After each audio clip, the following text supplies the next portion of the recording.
Today we will start with the first chapter of civics of standard 7th on equality. Children, before we go ahead in discussing the chapter on equality, we need to revise a few things that you learned in standard 6. Yes, on the chapter key elements of a democratic government. Now let us look into what is democracy. You must know what is democracy. Let us revise, although you know it. We'll see. First of all, democracy is derived from two Greek words, demos meaning people and kratos meaning rule or government. Okay, so what is democracy? We will see in a democracy, the people of the country have the power to elect their leaders. They participate in the process of governance directly or indirectly through their elected representatives. Now, there are two types of democracy, direct and indirect. Direct means where the people of the entire country are involved in the formation of government, whereas that happens in only small countries where the population is less, like Switzerland. But in a country like India, we have a huge population, so we can't have all the people participating, so we go through an indirect democracy. We vote and elect our representatives. These representatives then form the government and work for the welfare of the people of the country. Okay, so that is democracy. India is a democratic country. Okay, and then you have also learned now, so you can see the US president has described democracy as a government of the people. It is for the people.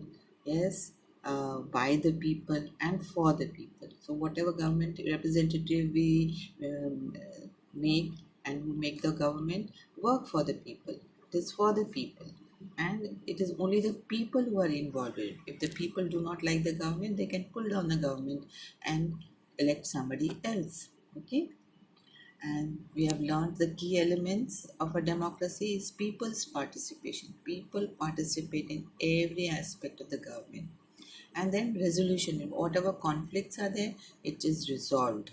Okay, it is solved. And then another key element is equality and justice. We all are equal before law, and we must get justice.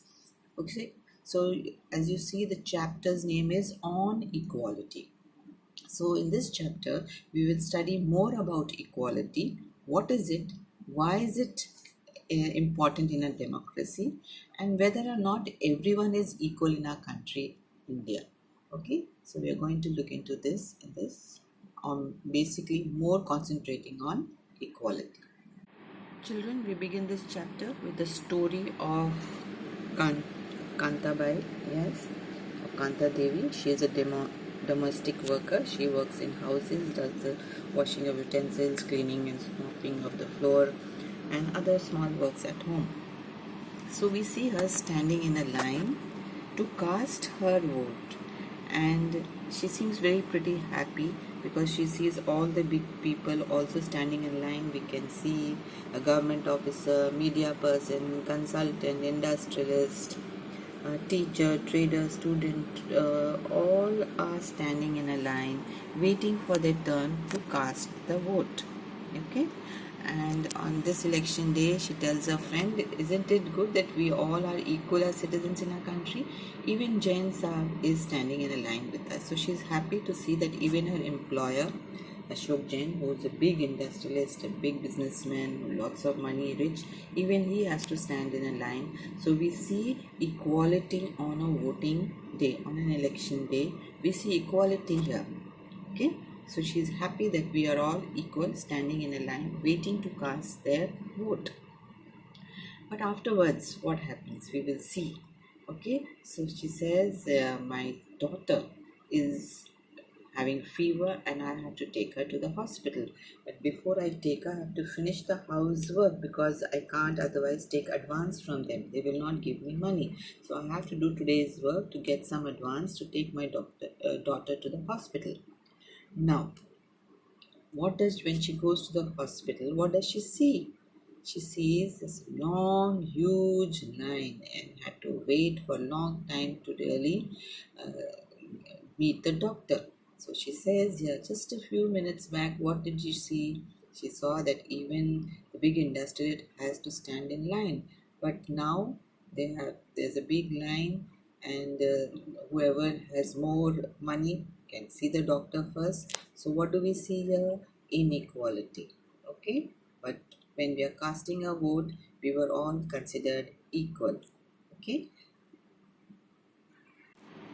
so children, you saw that I had written there universal adult franchise. Okay, so when Kanta Bai was casting a vote, she found everyone standing and waiting for their turn, but didn't see that when she went to the hospital.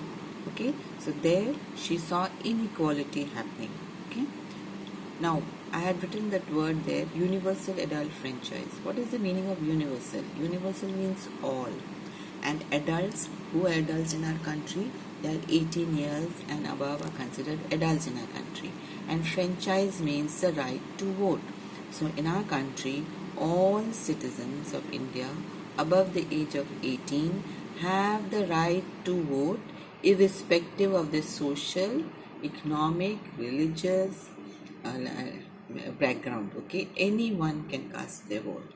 And what is the system? It is based on the principle that one person can cast one vote, and that value is one. This is very important in a universal adult franchise, and this brings about equality. So every person's vote has one value.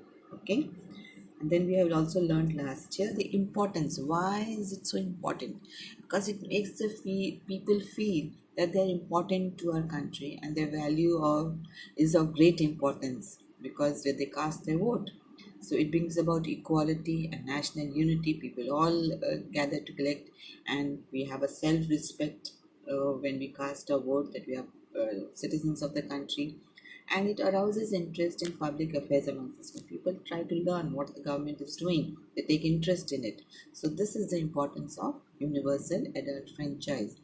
And now we see that we have seen equality only during the election day or on a voting day because of the universal adult franchise. Okay, but rest, if we look into the stories where we see inequality, and we have seen the first Kantabai's story here, where she's happy that she's standing in a line, but by evening she sees that there is no equality. So we see distinction between rich class and poor class. So the poor has to keep waiting for a turn for hours to meet the doctor, whereas the rich can afford money. They can go to a private hospital or even come to the government hospital just because he knows the doctor. He can get in and get himself treated at the earliest. But the poor have to wait in the line.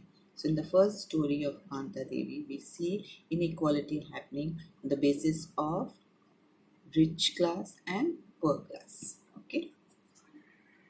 Children will see inequality happening in our country on the basis of caste system, religion, gender, and economic status. Now, economic status, we have already saw the story and heard the story of Kanta Devi, who was a domestic worker. Yes, and now we'll see the caste system. Children, look at this advertisement, the matrimonial advertisement in an English paper. What do you see here? They want a beautiful, tall girl, Gupta boy, for a Gupta boy.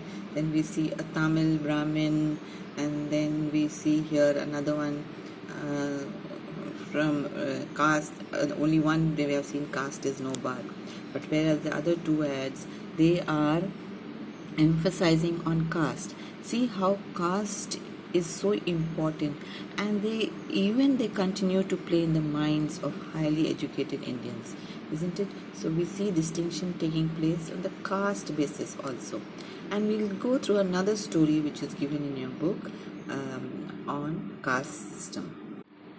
Children, based on caste system, there is another storyline given in your book. It's about Om Prakash Valmiki, who was a Dalit. All of you know what Dalit means, broken and low caste. Okay, meaning they are coming from a low caste. He has written his book called Jutan, where he depicts his happenings that took place when he was in school, how he was treated as a Dalit. So it is said that when he used to go to school, he used to be made to sit on the floor away from the other children. He used to be asked to sweep the floor, okay, and the school compound was too big, so it was very difficult for him to sweep the floor. His back would ache, but the children of the other community would not talk to him. So one day his father saw him doing this, and he got very angry with the master and took away his child. He says, "This is the treatment you're giving to my child in school." So this was the kind of treatment given to the lower caste in our country. So here what do we see? We see distinction, inequality taking place between high caste and low caste. Children, another story given in your book is on inequality based on religion. So here we see Mr. and Mrs. Ansari. Yes, they want a house on rent to stay, so they contact a broker who will provide them a house. He takes them to various houses in a building, and one building they liked the house and were almost about to get the house when the owner of the house asked them whether they are vegetarian or non-vegetarian. So they said they are non-vegetarian. So she said, "I will not give my house to a person who eats non-vegetarian." Whereas when they came up the house, they saw the neighboring houses were cooking fish. The smell of fish was there. So actually the lady, seeing their attire, knew their religion and didn't want to give them the house. So the broker tells Mr. and Mrs. Ansari that why don't you change your surname to Mr. Kumar or Mrs. Kumar and you will get a house. He says, "No, I'm not going to do that. I will not change my name." And finally, almost after a month of search, he got a house on rent. So what do we see here? Inequality on the basis of religion.